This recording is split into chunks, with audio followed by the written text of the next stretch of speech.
From KALB, this is a First Alert forecast.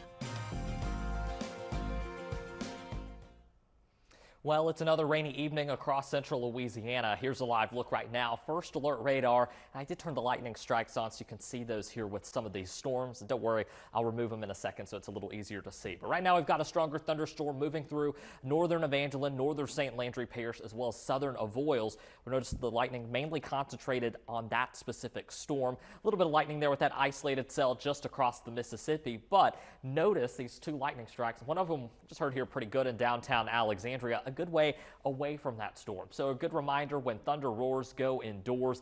That thunderstorm I was talking about a moment ago was tagged for being stronger, but it has weakened over the last 20 minutes or so. Now likely just producing some moderate to heavy rainfall there, again, primarily in northern Evangeline and St. Landry Parish.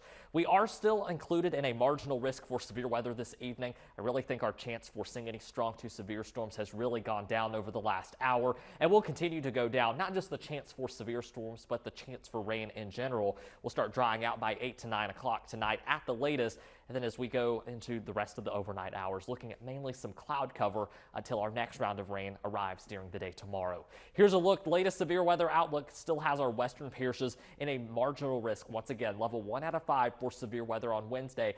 The majority of that threat, though, is concentrated just over the Sabine River there in eastern Texas.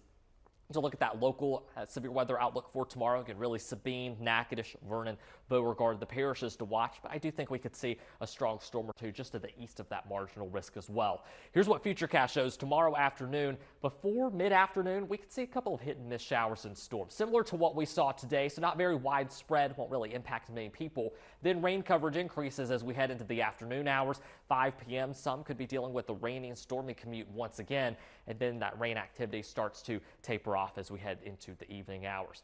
And then it's not over as we head into Thursday. Another round of storms expected to roll through during the afternoon hours. And again, the chance for strong to severe storms going to be low, but not quite zero once again on Thursday. So not everybody sees the rain, not everybody sees the severe weather, but we'll have to be paying close attention as those storms roll through.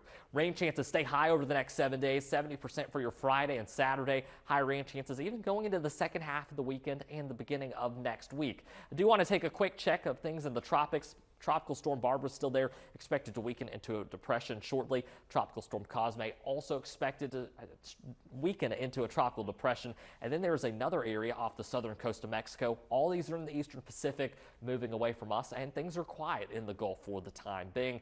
There's a look at the area expected to organize here shortly. Then there's Barbara and Cosme there gradually weakening.